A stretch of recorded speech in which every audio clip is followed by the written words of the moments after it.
Assalamualaikum warahmatullahi wabarakatuh. Pada video kali ini kita akan mempresentasikan mengenai sistem terdistribusi.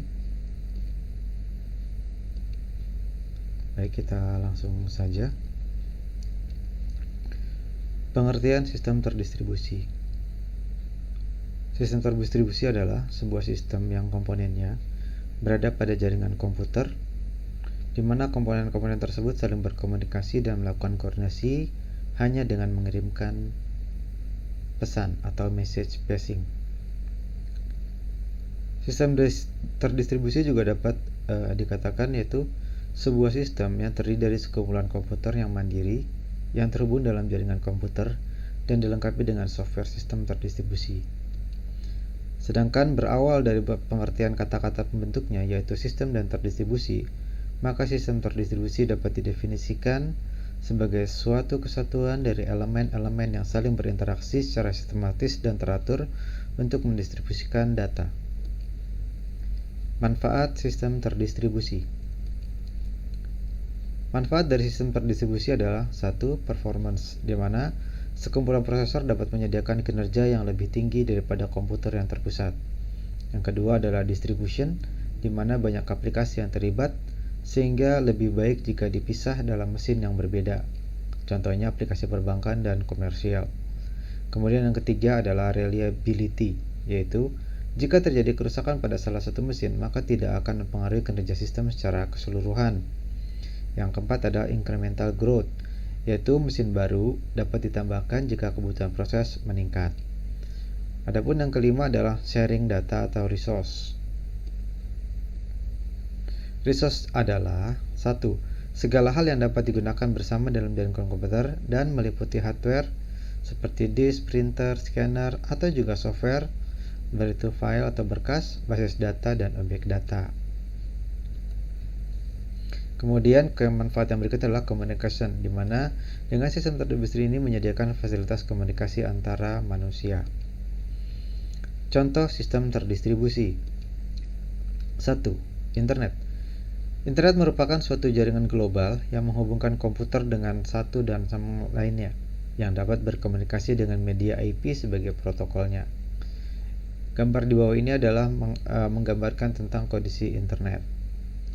Contoh yang kedua adalah intranet, di mana internet ini merupakan jaringan teradministrasi secara lokal, biasanya proprietary, kemudian terhubung ke internet melalui firewall dan menyediakan layanan internal dan eksternal. Gambar di bawah ini menjelaskan tentang intranet.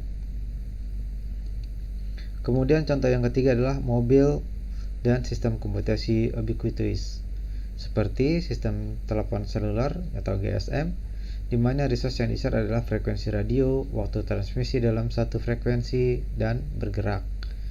Kemudian komputer laptop, yaitu ubiquitous computing, kemudian handheld device seperti PDA dan lainnya.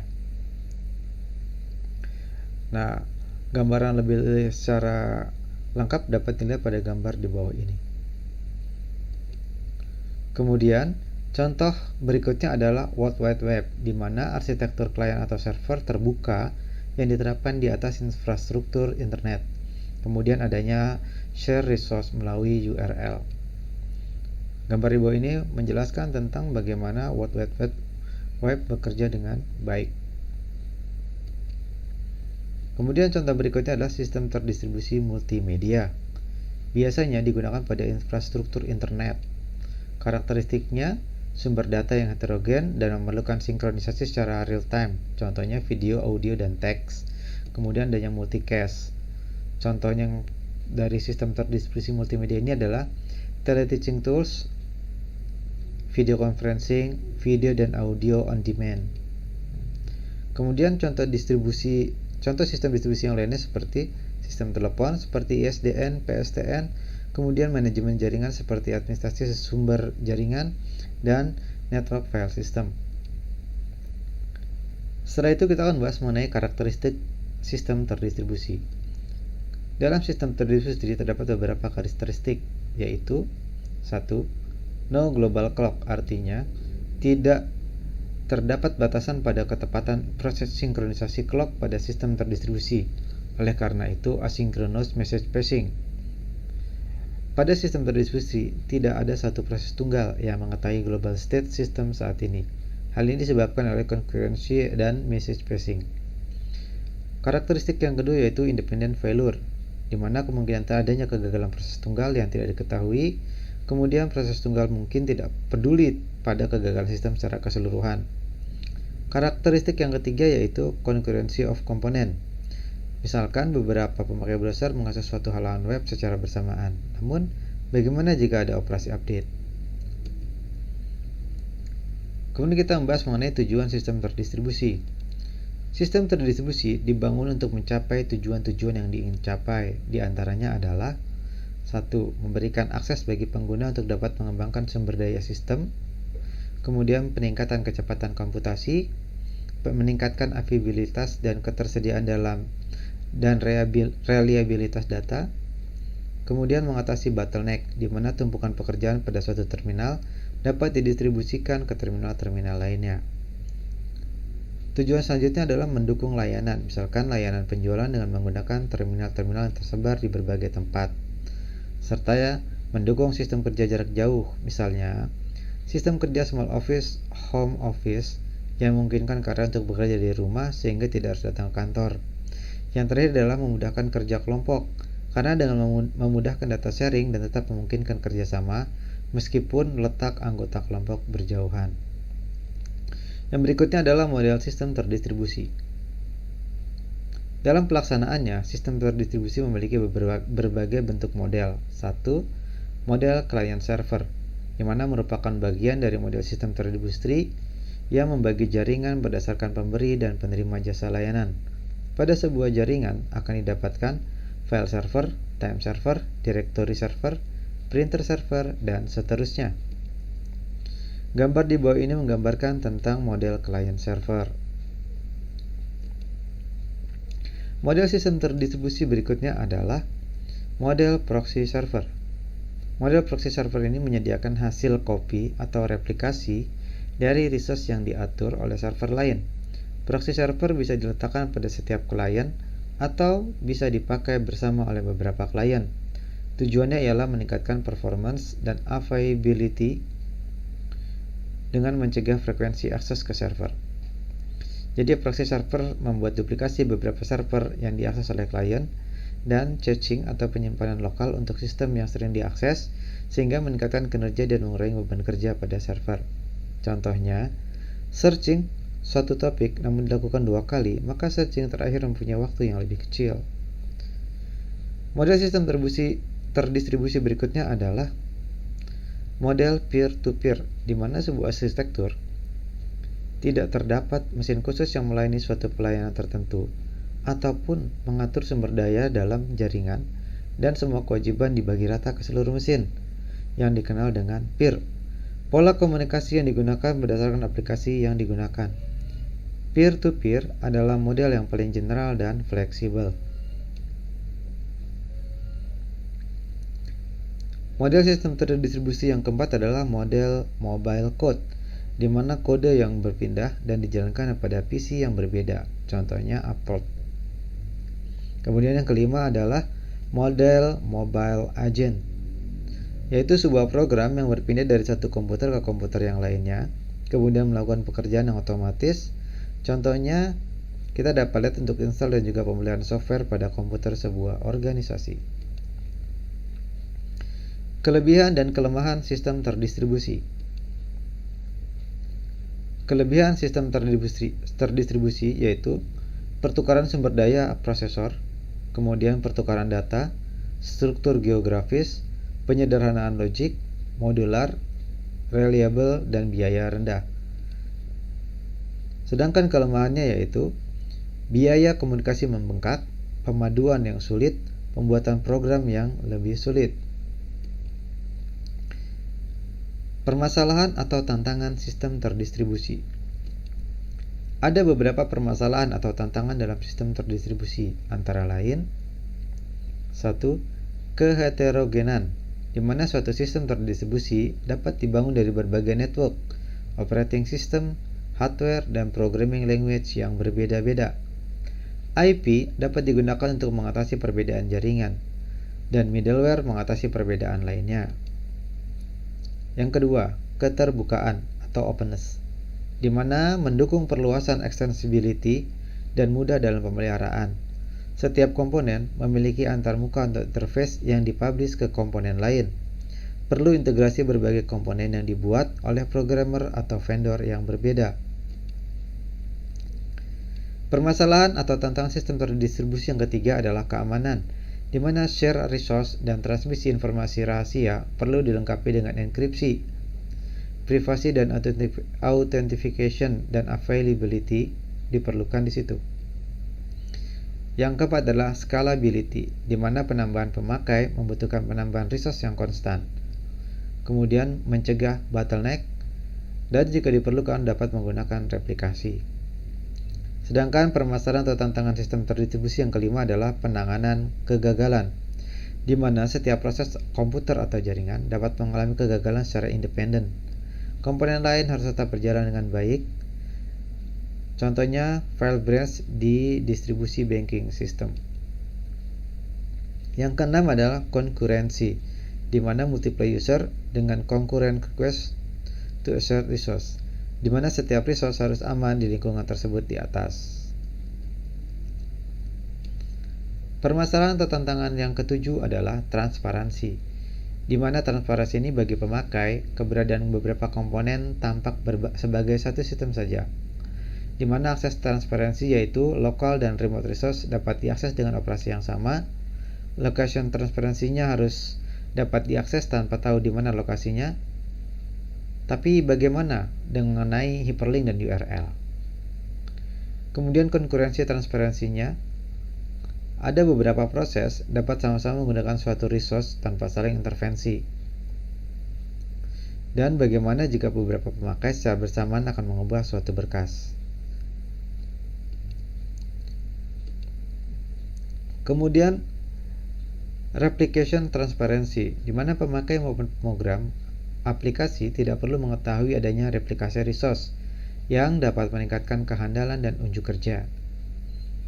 Berikutnya adalah failure transparency, di mana pemakai dan pemrogram aplikasi dapat menyelesaikan tugasnya walaupun ada kegagalan hardware atau software. Mobility transparency, resource dan klien dapat berpindah tanpa mempengaruhi operasi pemakai atau program. Performance transparency, sistem dapat dikonfigurasi ulang untuk meningkatkan unjuk kerja sejalan dengan perubahan beban sistem. Sedangkan scaling transparency yaitu sistem dan aplikasi mudah bertambah luas tanpa perubahan struktur sistem dan algoritma aplikasi. Kemudian kita masuk ke bab berikutnya yaitu pengertian komunikasi data pada sistem terdistribusi. Komunikasi data adalah merupakan bagian dari telekomunikasi yang secara khusus berkenaan dengan transmisi atau pemindahan data dan informasi di antara komputer-komputer dan piranti-piranti yang lain dalam bentuk digital yang dikirimkan melalui media komunikasi data. Data sendiri berarti informasi yang disajikan oleh isyarat digital. Komunikasi data merupakan bagian vital dari suatu masyarakat informasi karena sistem ini menyediakan infrastruktur yang memungkinkan komputer-komputer dapat berkomunikasi satu dengan yang lainnya. Komponen komunikasi data. Ada beberapa komponen dalam komunikasi data, antara lain pengirim adalah piranti yang mengirimkan data. Penerima adalah piranti yang menerima data. Data sendiri adalah informasi yang akan dipindahkan. Media pengiriman adalah media atau saluran yang digunakan untuk mengirimkan data. Protokol adalah aturan-aturan yang berfungsi untuk menyelaraskan hubungan. Gambar di bawah ini menjelaskan tentang komponen komunikasi data. Protokol. Protokol dapat diartikan sebuah aturan yang mendefinisikan beberapa fungsi yang ada dalam sebuah jaringan komputer. Misalnya mengirim pesan, data, informasi, dan fungsi lain yang harus dipenuhi oleh sisi pengirim dan sisi penerima agar komunikasi dapat berlangsung dengan benar. Walaupun sistem yang ada dalam jaringan tersebut berbeda sama sekali. Protokol ini mengurusi perbedaan format data pada kedua sistem, hingga pada masalah koneksi listrik. Komponen protokol. Ada beberapa komponen protokol, antara lain adalah 1. Aturan atau prosedur yang mengatur pembentukan atau pemutusan hubungan. 2. Format atau bentuk, di mana mengatur proses transfer data dan representasi data pesan. 3. Kosakata atau vocabulary, di mana jenis pesan dan makna masing-masing pesan. Fungsi protokol. Secara umum, fungsi protokol adalah untuk menghubungkan sisi pengirim dan sisi penerima dalam berkomunikasi, serta dalam bertukar informasi agar dapat berjalan dengan baik dan benar. Sedangkan fungsi protokol secara detail dapat dijelaskan sebagai berikut. 1. Fragmentasi dan reassembly. Maksudnya adalah, fungsi dari fragmentasi dan reassembly adalah membagi informasi yang dikirim oleh beberapa paket data pada saat sisi pengirim mengirimkan informasi, dan setelah diterima, maka sisi penerima akan menggabungkan lagi menjadi paket informasi yang lengkap. Encapsulation. Encapsulation adalah suatu fungsi untuk melengkapi informasi yang dikirimkan dengan address, kode-kode koreksi, dan lain-lain. Yang ketiga adalah connection control. Fungsi dari connection control adalah membangun hubungan atau connection, komunikasi dari sisi pengirim dan sisi penerima, di mana dalam membangun hubungan ini juga termasuk dalam hal pengiriman data dan mengakhiri hubungan. 4. Flow control. Flow control berfungsi sebagai pengatur perjalanan data dari sisi pengirim dan ke sisi penerima. Kelima adalah error control, di mana dalam pengiriman data tak lepas dari kesalahan, baik itu dalam proses pengiriman maupun pada waktu data itu diterima. Fungsi dari error control adalah mengontrol terjadinya kesalahan yang terjadi pada waktu data dikirimkan. 6. Transmission service merupakan suatu fungsi untuk memberikan pelayanan komunikasi data, khususnya yang berkaitan dengan prioritas dan keamanan serta perlindungan data. Konsep terdistribusi. Yang pertama adalah multiprosesor. Multiprosesor yaitu konsep di mana sebuah komputer dalam beberapa prosesor. Beberapa prosesor tersebut mengakses memori yang sama, sehingga konsep ini lebih sulit untuk dibuat. Namun, interkoneksi dari konsep multiprosesor ini lebih cepat. Gambar di bawah ini menggambarkan tentang konsep dari multiprosesor. Masih dalam konsep multiprosesor, ada dua macam konsep multiprosesor, yaitu multiprosesor dengan caching, di mana dijelaskan pada gambar di sampingnya. Kemudian ada multiprosesor dengan switch.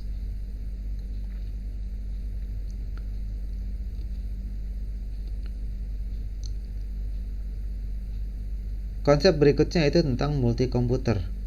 Konsep ini merupakan konsep di mana beberapa PC terhubung dengan jaringan, yang mana setiap CPU memiliki memori sendiri-sendiri. Berbeda dengan konsep multiprosesor, konsep ini lebih mudah dibangun, akan tetapi interkoneksinya lebih lambat. Gambar berikut menunjukkan multikomputer berbasis switch.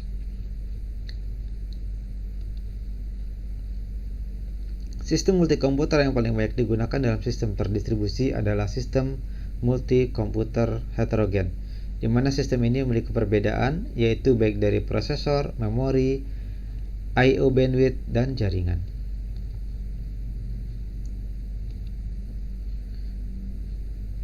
Konsep berikutnya yaitu DOS atau Distributed Operating System, merupakan sistem yang dapat memanajemen komputer-komputer dan membuat mereka atau komputer-komputer tersebut tampak sebagai single komputer.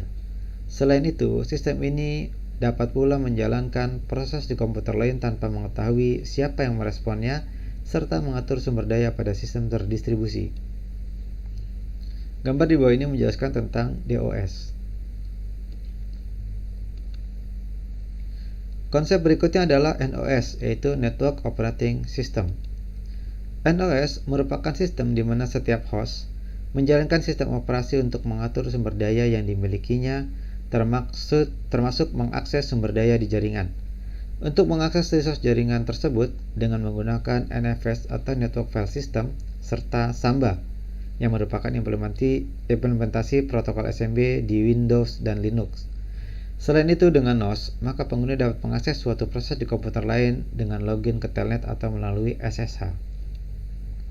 Gambar di bawah ini menggambarkan tentang Network Operating System. Kemudian konsep berikutnya yaitu middleware.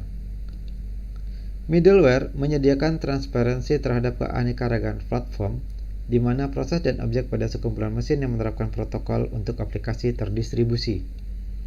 Contoh dari middleware antara lain adalah Corba, DICOM, ODP, Java Remote Method Invocation, punya SAM, dan gambar di bawah ini menjelaskan tentang konsep dari middleware. Kemudian kita beralih pada layered protokol.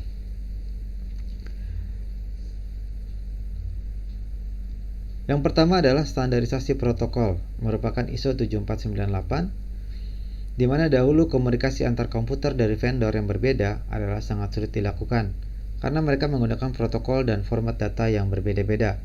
Sehingga International Standards Organization atau ISO membuat suatu arsitektur komunikasi yang dikenal sebagai Open System Interconnection atau OSI. Model yang mendefinisikan standar untuk menghubungkan komputer-komputer dari vendor-vendor yang berbeda. Model layer OSI dibagi dalam dua grup, yaitu upper layer dan lower layer. Upper layer berfokus pada aplikasi pengguna dan bagaimana file direpresentasikan di komputer. Sedangkan lower layer adalah intisari komunikasi data melalui jaringan aktual. Gambar di samping adalah merupakan model layer OSI. Kita akan bahas yang pertama adalah application layer, di mana application layer adalah menyediakan jasa untuk aplikasi pengguna. Layer ini bertanggung jawab atas pertukaran informasi antara program komputer, seperti program email dan service lain yang jalan di jaringan, seperti server printer atau aplikasi komputer lainnya. Kemudian presentation layer. Presentation layer bertanggung jawab bagaimana data dikonversi dan diformat untuk transfer data. Contoh konversi format teks ASCII untuk dokumen dengan extension GIF atau JPEG untuk gambar. Layer ini membentuk kode konversi, translasi data, enkripsi, dan konversi data.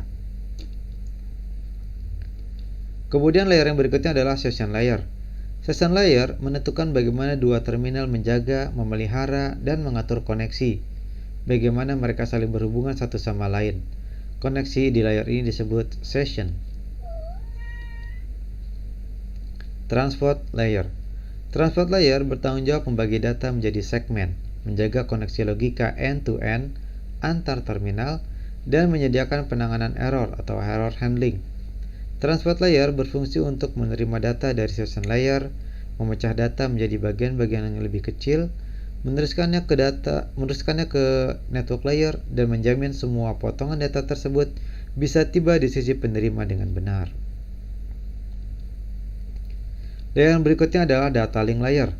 Data link layer menyediakan link untuk data, memaketkannya menjadi frame yang terhubungan dengan hardware, kemudian diangkut melalui media. Komunikasinya dengan kartu jaringan, mengatur komunikasi layer fisikal antara sistem koneksi dan penanganan error. Tugas utama data link layer adalah sebagai fasilitas transmisi raw data dan mentransformasi data tersebut ke saluran yang bebas dari kesalahan transmisi. Layer berikutnya adalah physical layer. Physical layer bertanggung jawab atas proses data menjadi bit dan mentransfernya melalui media seperti kabel, dan menjaga koneksi fisik antar sistem. Layer ini mengatur tentang bentuk interface yang berbeda-beda dari sebuah media transmisi. Spesifikasi yang berbeda, misal konektor, pin, pengguna pin, arus listrik yang lewat, encoding, sumber cahaya, dan lain-lain.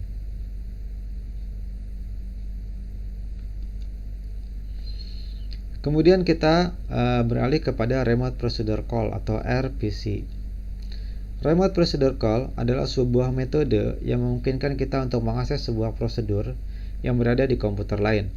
Untuk dapat melakukan ini, sebuah server harus menyediakan layanan remote procedure. Pendekatan dilakukan adalah sebuah server membuka soket, lalu menunggu klien yang meminta prosedur yang disediakan oleh server. Bila klien tidak tahu harus menghubungi port yang mana, klien bisa merequest kepada sebuah matchmaker pada sebuah RPC port yang tetap. Matchmaker akan memberikan port apa yang digunakan oleh prosedur yang diminta oleh klien. RPC masih menggunakan cara primitif dalam pemrograman, yaitu menggunakan paradigma procedural programming. Hal itu membuat kita sulit ketika menyediakan banyak remote prosedur. Fitur-fitur RPC. Ada beberapa fitur yang ada pada RPC, yaitu batching calls, di mana fitur ini mengizinkan klien untuk mengirim message calls ke server dalam jumlah besar secara sequence. Batching menggunakan protokol streaming bait seperti TCP/IP sebagai mediumnya. Pada saat melakukan batching, klien tidak menunggu server untuk memberikan reply terhadap tiap message yang dikirim. Begitu pula dengan server yang tidak pernah mengirimkan message reply. Yang kedua adalah broadcasting calls. Fitur ini mengizinkan klien untuk memberikan paket data ke jaringan dan menunggu balasan dari network. Fitur ini menggunakan protokol yang berbasiskan paket data seperti UDP/IP sebagai mediumnya. Broadcast RPC membutuhkan layanan port mapper RPC untuk mengimplementasikan fungsinya. Fitur yang berikutnya adalah callback procedure, di mana fitur callback procedure mengizinkan server untuk bertindak sebagai klien dan melakukan RPC callback ke proses yang dijalankan oleh klien. Yang berikutnya adalah menggunakan select subroutine, di mana fitur ini memeriksa deskripsi dari suatu file dan message dalam antrian untuk melihat apakah mereka siap untuk dibaca atau diterima, atau ditulis atau dikirim, atau mereka dalam kondisi ditahan sementara. Prosedur ini mengizinkan server untuk menginterupsi suatu aktivitas, memeriksa datanya, dan kemudian melanjutkan proses aktivitas tersebut. Model dan cara kerja RPC. Tiap prosedur yang dipanggil dalam RPC, maka proses ini harus terkoneksi dengan server remote dengan mengirimkan semua parameter yang dibutuhkan, menunggu balasan dari server, dan melakukan proses kemudian selesai. Proses di atas disebut juga dengan stub pada sisi klien, sedangkan stub pada sisi server adalah proses menunggu tiap message yang berisi permintaan mengenai prosedur tertentu. Server harus membaca tiap parameter yang diberikan, kemudian memberikan prosedur lokal yang sesuai dengan permintaan dan parameter. Kemudian setelah eksekusi, server harus mengirimkan hasil kepada pihak pemanggil proses. Kelebihan dan kekurangan RPC. Kelebihan RPC: 1. Relatif mudah digunakan, di mana pemanggilan remote prosedur tidak jauh berbeda dibandingkan pemanggilan lokal prosedur, sehingga pemrogram dapat berkonsentrasi pada software logic, tidak perlu memikirkan low level detail seperti socket, marshalling, dan unmarshalling. Robust atau sempurna. Sejak tahun 1980-an, RPC telah banyak digunakan dalam pengembangan mission critical application yang memerlukan scalability, fault tolerance, dan reliability. Kekurangan RPC: 1. Tidak fleksibel terhadap perubahan static relationship between client dan server pada saat runtime, berdasarkan prosedur atau struktur programming yang sudah ketinggalan dibandingkan dengan OOP. Kemudian kita akan membahas mengenai Remote Object Invocation atau ROI. ROI merupakan sebuah teknik pemanggilan metode remote yang secara umum lebih baik daripada RPC. ROI ini merupakan teknologi berbasis objek yang sudah terbukti bagus untuk pengembangan aplikasi standalone. Ada dua istilah dalam remote object, yaitu proxy, mirip dengan client stub pada RPC, di mana implementasi interface objek sesungguhnya berada di mesin yang lain. Proxy berjalan di address space client. Skeleton, mirip dengan server stub dalam RPC. Implementasi dari ROI sendiri adalah RMI atau Remote Method Invocation. RMI merupakan teknologi DS atau Distribution System yang memungkinkan sebuah JVM memanggil metode sebuah objek yang berjalan di JVM yang lain. RMI memungkinkan kita untuk mengirimkan objek sebagai parameter dari remote method. Dengan dibolehkannya program Java memanggil metode pada remote object, RMI membuat pengguna dapat mengembangkan aplikasi Java yang terdistribusi pada jaringan.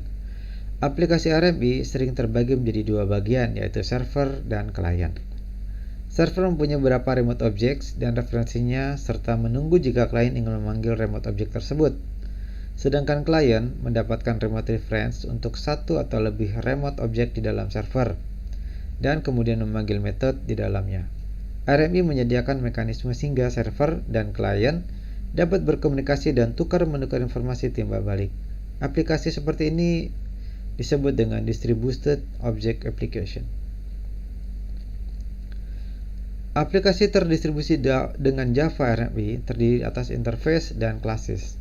Interfaces mendefinisikan methods, sedangkan class mengimplementasikan metode yang didefinisikan dalam interface object, yang merupakan perwujudan dari kelas yang mempunyai metode tersebut atau yang dapat dipanggil dari jauh, yang disebut dengan remote objects. Suatu objek akan menjadi remote jika mengimplementasikan suatu remote interface yang mempunyai karakteristik sebagai berikut. 1. RMI memberlakukan remote object berbeda dengan non-remote object ketika objek tersebut dikirim ke virtual machine yang lain. Selain membuat kopi objek ke virtual machine penerima, RMI mengirim suatu remote stub untuk satu remote object. Stub ini bereaksi sebagai perwakilan lokal, proxy untuk remote object tersebut dan untuk memanggilnya remote reference. Remote reference memanggil metode pada stub lokal yang bertanggung jawab untuk memanggil ke remote object. Karakteristik yang ketiga adalah stub untuk remote object mengimplements remote interfaces yang remote object juga mengimplementnya. Demikian pemakaran tentang sistem terdistribusi, semoga bermanfaat dan terima kasih atas perhatiannya.